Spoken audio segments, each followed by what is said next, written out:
Well, hello, everyone. Welcome again to the Be the Leader podcast. I'm really excited today to have my guest, Kevin Peters, with me. And Kevin is the president of IDL Print. It's an organization that I've been working with for quite a while. I've been working with some of the executive leadership team and working directly with Kevin as one of my coaching clients, quite honestly. And it's been exciting to be partnered with him and his team. And so I wanted to bring him on today to just talk about his journey. He's now the president of IDL Print, and he really worked his way to that point. And I'm going to let him tell some of that story today. But one of the things that I know about Kevin is that he really believes in leadership growth and personal growth and getting outside your comfort zone. And as a matter of fact, one of the things I know that's getting him outside of his comfort zone is being right here with me today. So welcome, Kevin. Thanks so much for doing this. Thanks for getting outside your comfort zone and being here. Yeah, Dave, thanks for inviting me today. It's a pleasure. Awesome. Well, tell us a little bit about your journey. I mean, I know the history and where you came from in terms of, kind of your progression, but I'd love just to kind of to have people hear about your story, but also along the journey, how you valued personal growth and your own personal growth and development. Absolutely. Yeah, so I think I'm very fortunate because I think my passion for leadership and growth started when I was young.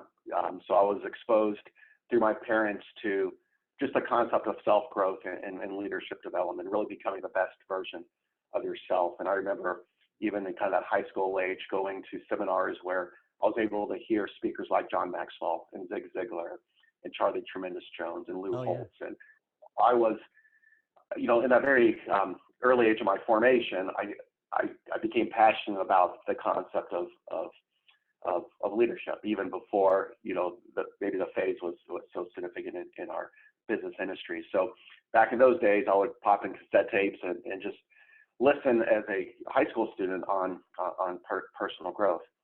And then was able to even go to some summer camps that taught the concept of goal setting and leadership development, and did that throughout my high school years, and really just becoming a better person. So I've always been drawn to that, just in my soul of who I was. Also parallel to that, have always kind of had that creative problem solving, artistic view of my life. So as I was trying to figure out how to get through school, I went to a college and studied graphic communication. So really studied the industry that I'm in today. So studied print and the printing industry as a college student, and then post-college took my first job right out of school and was in the printing industry. But I've always was drawn to the client service side of that, and really that kind of that service model of how do we provide great customer experiences, and just have always enjoyed that. So when I took the job at IDL, where I am now, which was now been 21 years ago, I started on the client side of the business, and really at that point, for the first 15 years of my time at IDL, kind of rose up through the client services group to a director level role, but really passionate about the client experience and how do we deliver an amazing experience to our client, ultimately to their client, and in our business, the client is the consumer, as we're in the retail business, but fascinated in parallel with personal growth, with leadership development, and also have always been drawn to the operational side of that experience. So I've always been fascinated by how manufacturing supports the consumer experience, and how that integrated manufacturing piece fits in, and just was, also fascinated with continuous improvement, lean, how to optimize, any process or any flow. So about 5 years ago, I was given the opportunity to move from the client side of the business to the operational side of the business. And for me, that was a big comfort zone leap, because I'm not by trade a manufacturer. I hadn't been in the manufacturing industry. So moving from not having experience on the shop floor to managing a team of about 150, almost a 1 million square foot production facility. Wow. That it became a leap for me. And one of the things that got me there was this fascination of operations colliding with culture, and how do we take a very strong operational organization, and how do you make it an employee-led or a heart-led organization. I've seen so few companies be able to do that, that really be able to merge operational excellence with a caring culture. Yeah. And that became kind of that ignited me very excited to move into an operational setting. So I've taken all that learnings from my times in high school, learning it, going through camps, talking about goal setting, to the passion for providing an amazing client experience, to now this engine of operations that sat behind it, saying, how do I build an organization that every employee believes in the power of the person and the power of leading by what I call leading by heart. So it's merging up intelligent manufacturing with caring manufacturing, and how do those collide together. And so that's been my journey. Yeah. That has gotten to the role that I'm in today. I love it. I love it. And I love the collision of, I'm going to call it people and process. And I know that you and I have talked about this in the past, where, there's, on the one side, sometimes you have these companies who are just process driven and at the expense of their people. And you mentioned a word earlier, and it was heart centered. And I love that word, because that heart centered approach really does bring the people side and the process side together. What I know you've termed the magic in the middle. What are some things that you've been doing to help that, to be able to bring that heart-centered leadership, that heart-centered culture to your organization? Yeah, so it's an interesting question, because again, I've done a lot of just research. I've visited what I believe are best-in-class organizations. I think very few have found that magic in the middle, because I do think that there are operationally excellent groups and that are driven by lean, that measure very tactically daily performance. And I think that's super important. If you walk into our facility, you'll see strong evidence of that lean culture. I mean, we are a very metrics-driven group that follows all the standard processes of Kaizens and Gimbas, and we are an organizational, intelligent manufacturing organization. I haven't seen a lot of companies, and I also see on the flip side, companies that are so cultural driven that they feel that you don't need to measure anything.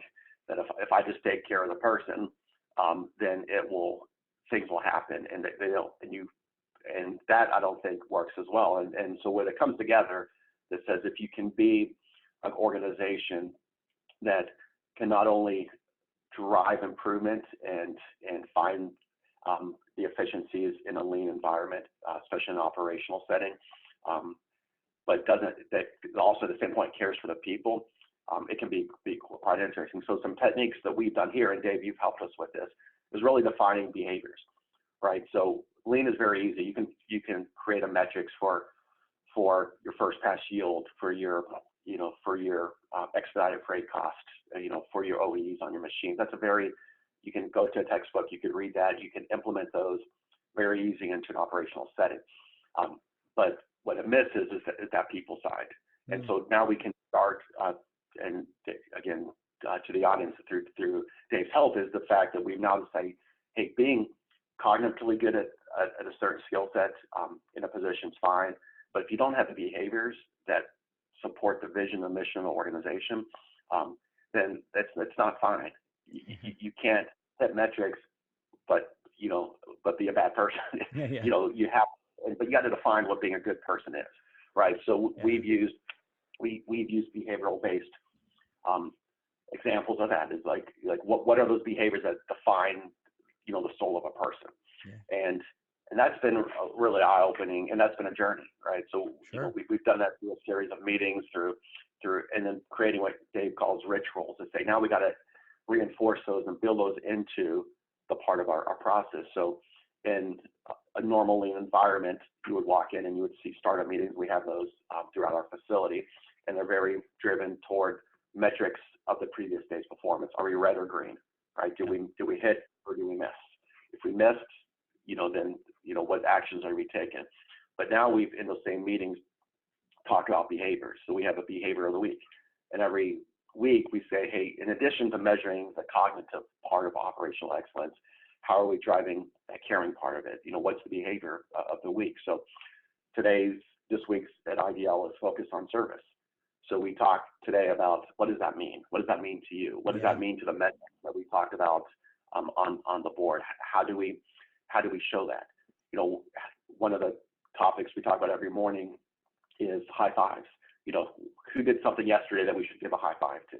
Cool. And then we also talk about what's the best thing I saw yesterday.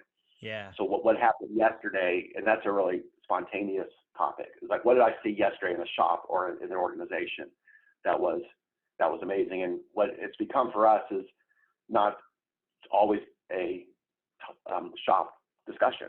Someone may say, hey, I had a father who had successful surgery yesterday. Yeah. Oh, great. Now we can celebrate that for you, because to you that was an important milestone that we were able to celebrate. So what we began to find is that taking that lean and taking that heart and saying, hey, let's bring it together, because they're not separate. They really are two initiatives. And if the employees know that you care for them, then the metrics will change. I mean, the metrics will improve. Right. But it's not just that without the kind of the metrics driven approach of manufacturing. So that's the journey that we've been on that I feel has been quite successful organizationally. Yeah, I agree. And to the listeners, I just want to point out something that is really, I think, impactful to bring that magic in the middle. Being able to combine the lean and the metrics of the startup meeting and discussing that with the people-centered, hey, what was something great that you saw yesterday, or what's, a high five. I think those are some learnings that if you're looking at ways to be able to improve your own culture in a lean environment, I think that's one that I think is great to be able to be used. I think it's a great technique, and it's a great tip, if you will, as it were, to be able to use in your environment. One of the things, Kevin, I know that we've talked about is the value of your leadership team, and you have a couple of different leadership teams. How have you invested in them? Obviously, from your own journey, you've invested in yourself, and you've gotten yourself out of your comfort zone. How are you doing that for your team? Yeah, so that's, to me, the most enjoyable thing that I've seen happen when I moved into the operational side. Because again, I came into a foreign land, and the business knew me, but the business on the operational side always saw me on the client service side, and never saw me leading operations. So when I was announced in this role, I think there was some shock, maybe some speculation of can a director of client services come over and become the director at that point of operations. And I remember walking through the shop the day that I was announced, and Dave knows by nature I'm a bit of an introvert, so walking onto the floor, meeting all these people that I knew but maybe didn't know their names yet, and was out of my comfort zone. And I walked up to one gentleman who at that point had a leadership role, and he gave me his sympathy, and he said, "Hey, I'm sorry that you took this role. You've taken the worst role in the organization." Oh my goodness! And so that was kind of my wake up call to say, "Wow, what have I got myself into?" What did I get you? Yeah. And I quickly realized that in my first week, because I didn't have a single person yet that I had gotten on my team that maybe saw the way that I would see the business. And I knew there were some that would come over, and I knew some would never come over. And so I had to make a couple decisions to change the leadership team, right? So there's some people that didn't make it. I brought some people in that came with that people-centric view of the business. So I assembled a team, but they were a team of not yet cohesive, right? So I feel like I hired based off of heart, and that was important to me. So they believed in what I believed in. They believed in the business they also, they had operational backgrounds, but they weren't maybe your traditional hires that were just solely metrics-driven hires. And then through the use of Dave and some of his principles, I really began to say, how do we form the team? Because for me, the journey became, how do I build a strategy? But the strategy has to start with a cohesive leadership team. So if you, and in looking at Patrick Lencioni and looking at some of the concepts of people that I respected in the business world, I sort of recognized that I had to build a first level leadership team that was cohesive. So we had offsites. We've always tried to separate strategy versus tactics. So we wouldn't have offsites where we would try to solve a problem while trying to develop the team. So we'd have specific meetings that were just team-based meetings, and how do we become a cohesive leadership team? And that's, that probably started, well, that started soon after I took the role. So it's, been 4.5 years of really investing into my leadership team, and not everyone made it through that journey. Mm-hmm. So that was a big piece, but we did it very methodically, intentionally, and we did it over a time frame. It wasn't like, hey, our first meeting we're going to be best friends. Right. As a matter of fact, last week I had Dave come and lead an offsite session with the same leadership team that's been together for 4 years, really focusing on trust.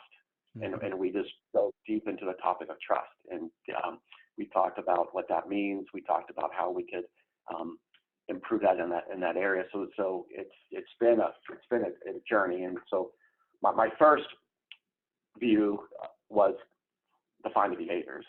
The second view is find leaders that believe in those behaviors independently, and then how do you create cohesion and unity and alignment between those leaders. And then the most exciting thing that I have found is then pushing that down one level deeper. Mm-hmm. To say, okay, now we have an executive leadership team that sits under me, but how do I find emerging leaders? Yeah. Because there are people in the organization that may or may not hold a title of supervisor, but they are influencers, and they show the behaviors that tell me that they are the next level, and they're the emerging leaders. Yeah.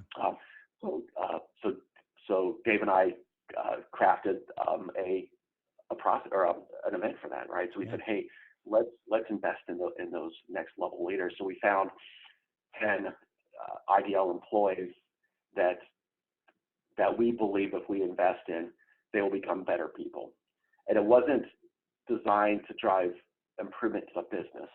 It was designed to make them the best versions of themselves, which will help drive improvement in the business, which will help drive improvement into the communities, which will help and drive improvements into their families and make them just better people. So we went into it with a really genuine interest to say, hey, we recognize you guys and gals as being awesome.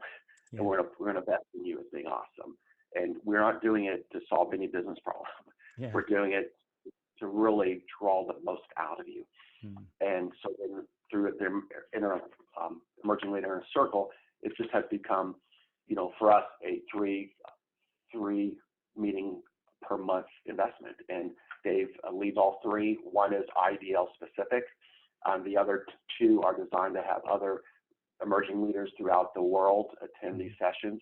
Right. And then what Dave is just awesome at is driving deep into real growth issue opportunities individually. And then and comfort zone was one of the big topics this past year and how do you drive you out of your comfort zone? And I've just seen the momentum of that team leading up to the graduation of the first year at Days of December. And then now the momentum's so strong that we've just talked to the next 10 that will be joining next year's emerging leaders. And they're just so excited because they've seen firsthand the growth that came out of year one, right? So year one was really, let's just kind of figure this out. And then now year two, I just see the momentum picking up, because if you go back to like the concept of the tipping point, my belt really became my early adopters, right? And belt meaning your executive leadership team. My executive leadership team were my early adopters. Yeah. But the emerging leaders begins to build the early majority, right? And if you can start getting the early majority believing in what we believe in, then you get to that tipping point organizationally where things change. And that's where I'm excited to see, because I'm starting to see us getting to that tipping point and organizationally making changes. Yeah, that's really, and it's been exciting to see, as we've got along this journey, just to be able to create this inner circle, not only of the IDL folks, but of other folks as well who have joined the inner circle throughout the year, and I'm really excited about the December event, because not only is it a way to culminate the year, but also encourage them and challenge them into the next year, because it's, I was sharing with you, one of the talks that I'm going to give that day is um, about the second mountain. When you get to the top of a mountain, you always see the next mountain in the distance. And so that's what I want to be able to encourage people with, to be able to see the next mountain and where they need to climb next. And so what has this investment in your team been worth to you? I mean, what like, if you were to tangibly, take a look at what's the value of this from the business perspective, how would you put a value on that, Kevin?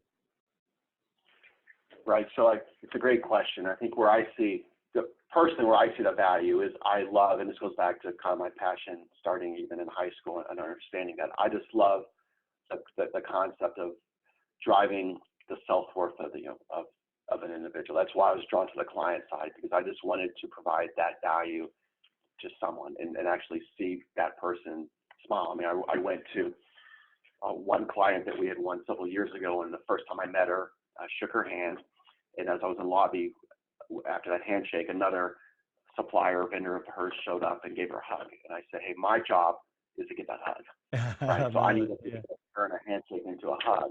And if I can get a hug from all my clients, then I've done something right. And so what I've seen on the operational side is those hug moments. I've just seen the fact that we've created a very authentic and genuine environment, and it still works. This industry is still a deadline-driven retail ship. The market has shifted in retail. We've had to make decisions that any organization has to make to reduce cost, and that still exists. Yeah. But if people know you care about them, and people know that you're investing in them, and you start seeing friendships, and you start seeing those organically happen, and for me, that's the biggest reward, is because we had an event last week, Dave attended, where we just rented a local bowling alley, and just after hours, we said everyone who wants to come to show up, and we'll have some food, we'll play some games, and that was nothing that I asked to happen. That was the team, the emerging leaders team, and those that we were investing in, coming and saying, hey, let's create a great fun event. And so 4 or 5 years ago, I would have to hope that someone grabbed my idea and be willing to activate my idea. And now I don't even have to have the idea. Yeah, that's great. I think the groundswell has happened where now, it's friends coming to work, and we kind of coined it, glad it's a Monday culture. We want people to wake up Monday morning and not be like, oh, I don't want to go to work today. Right. We want people to wake up and say, I'm glad it's a Monday, because I haven't seen my friends in 3 days, and can't wait to catch up and hear how the weekends were. And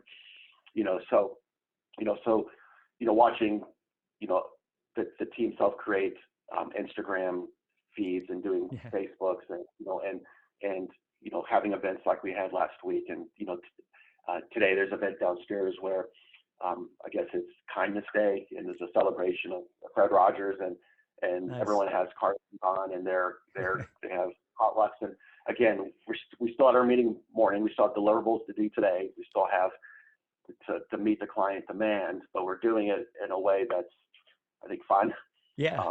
It's still hard work, and there's still late nights, and there's still metrics we have to measure, but the metrics that we're measuring, we're achieving, and I think we're doing it because we're focused on it from a lean standpoint, but also focused on it from a people standpoint, and so that's what I've seen out of emerging leaders, is that just you get to that tipping point in the business where you have enough people believing what you believe in, but it starts with defining what you believe in.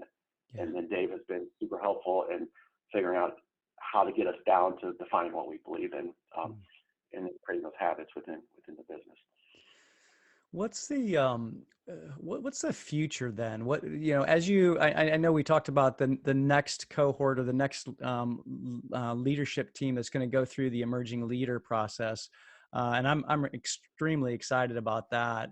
But what's next for you? Talking about the second mountain. So as you look at IDL Print, the leadership team, and some of the growth, even the current cohort members, what do you see as next steps for them?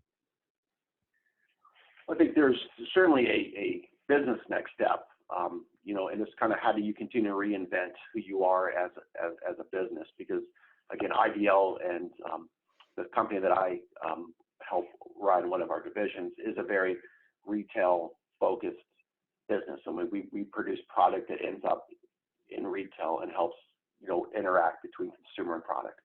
And retail has changed. So I think from a strategy standpoint, we have to reinvent who we are. Because retail, as we know it yesterday, isn't the same as we know it today, and likely it's not the same that you'll know it as the next 2 or 3 years. So my leadership team is continuing to look at that 5-year vision of where we're headed organizationally. So I think there will be my next mountaintop operationally is continue to make us relevant in that consumer experience environment. And we talk about in our mission, it's the vibrant power of production. We will always be a production engine that supports retail. But what the car looks like around that engine may look different. So my mountaintop is continue to make the IDL Print group relevant in a very changing industry in retail. And that's the operational side. But the caring side vision is getting to that point where we never graduate a student from emerging leaders. They will stop attending the classes as we roll the next group into the classes. But where I see the excitement, I've talked to some of the emerging leaders in this year's sessions, is them taking what they've learned and beginning to create pockets of alumni that take the learnings and apply it to the operations. So how does the momentum not stop? How do they apply what they've learned into real life situations and create those partnerships and create those friendships? Because emerging leaders has also taken people organizationally out of departments that they may not interact with others on the emerging leaders daily. It's because we've hand selected people from multiple pieces. So now they've gotten to become friends with people that they in the past may have only interacted with slightly. So so my coaching to the first round of emerging leaders is this is only the beginning. We talk about Simon Sinek's infinite and finite game. Like, this is not a finite end. This doesn't end in January when we have the offsite. This is forever. And it's how do you become, but not just forever at work. It's what organizations are you supporting? What social areas are you involved with? How are you as a parent, as a father, a mother? So, I get excited because I feel like we're equipping employees with a mindset that will make them better people. And so and then the more I can get others into this, so I'll have 10 more next year and then 10 more the following year. And IDL is not a large organization by size, so we just under about 150 total employees. It won't take long, to get everyone through this process. Yeah.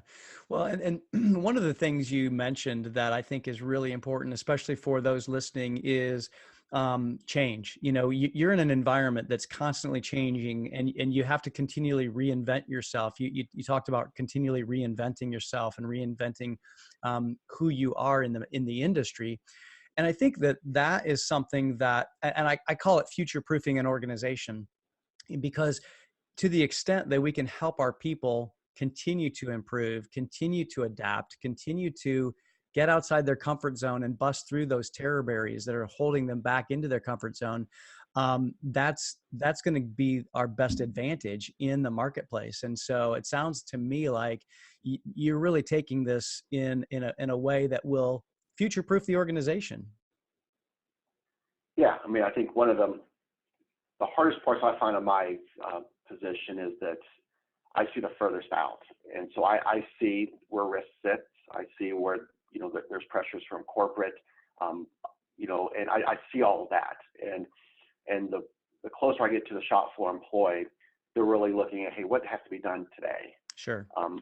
And a lot of what I see out further, I can't yet talk to them about, right? So what I can talk to them about is that, hey, I do care. I care about you. Yes. And I'm here to take care of you. And no matter what the future looks like, the one thing that's not going to change in the future is my caring for you as a person. Oh, I love right. that. So just, if I could get back to Lindsay, if I could get that level of trust and say, hey, look, you got just trust me and trust I'm here to take care of you, take care of your family.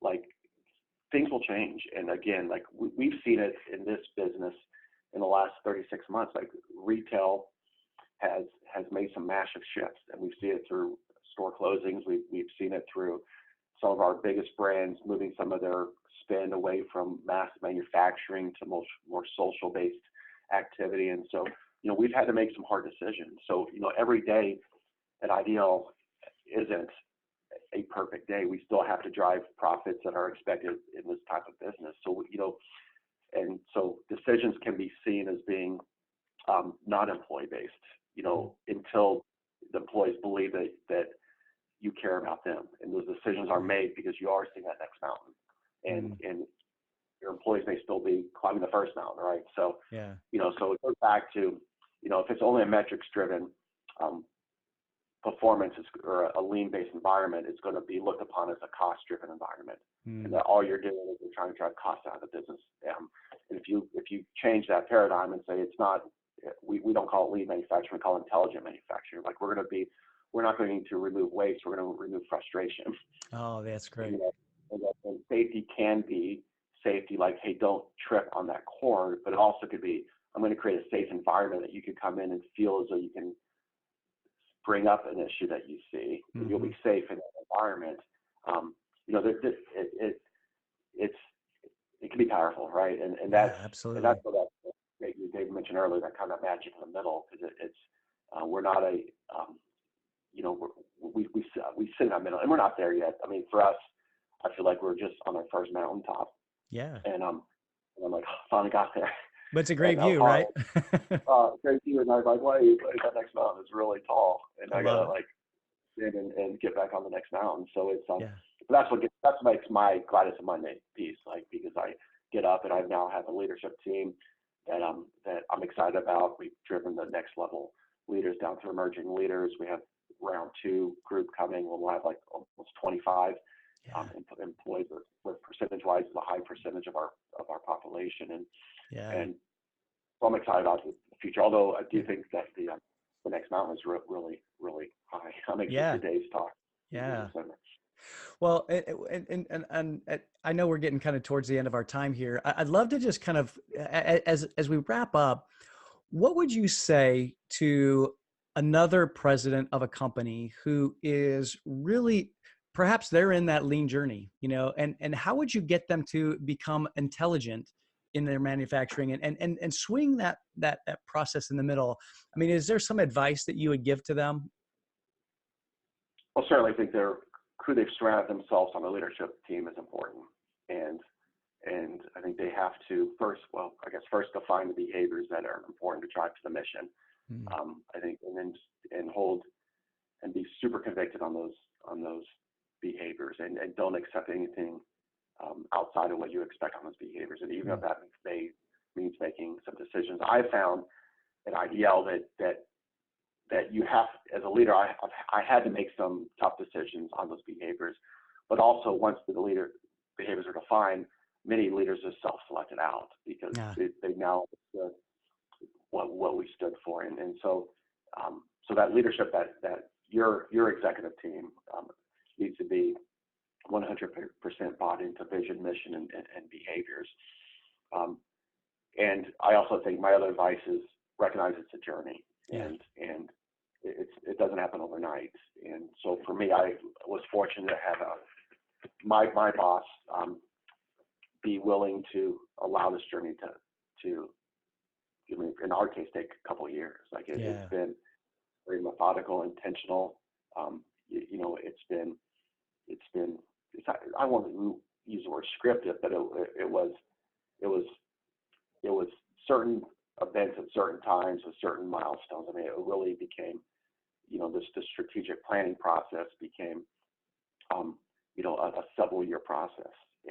But that only started with building a cohesive leadership team. And again, been on this position for 5 years, and just last week we had another offsite talking about team development. So it's not even over. It's really that first mountain that Dave was referring to. Yeah, I love it. Love it.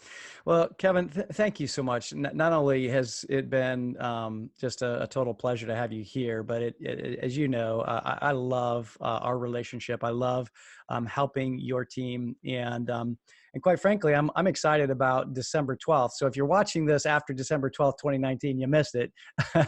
But if it's before that, I would love to have you at the live event that is really an opportunity for these emerging leaders who have been a part of not only Kevin's team, but other teams in other companies all around the world that are coming together to have an opportunity to not only just meet face to face, the whites of the eyes, but also to be able to really help them continue their journey of learning, continue their journey of leading.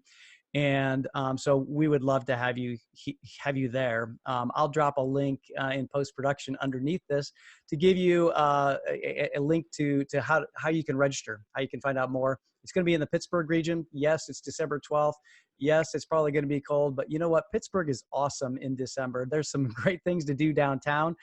So come in, stay for the weekend. It's on a Thursday, so stay for the Friday, Saturday, Sunday if you'd like. And we would love to see you there. And quite frankly, we'd also love to see you in the next Emerging Leader Inner Circle. We've got some new members, not only at the IDL team, but also outside that are joining as well. So we're really excited about 2020 and the vision that those leaders are going to get in 2020. They're going to really have a great clarity on that next mountain for them. So Kevin, thanks again for being here. Any last words that you'd like to share? One thing I'll add is if anyone's up for the event in December and they're in that kind of lean manufacturing environment and looking on how to bring behavioral-based activity, and see a lot of the work that Dave has helped us do, feel free to ask me, and maybe Dave can pass on information to come and visit our facility. We're about 20 miles north of where the event is on the 12th, and if you're interested, just recognize that you're certainly invited to come up and see our facility during that time. Oh, that would be awesome. And I would definitely encourage somebody to take advantage of that because it's a great place. I think it'd be a great way to be able to see for yourself how they're implementing their heart-centered leadership within their organization. Kevin, thanks again. Thanks for being on the podcast today. I appreciate it. And look forward to seeing you on the 12th. Absolutely. See you there. All right. Thanks.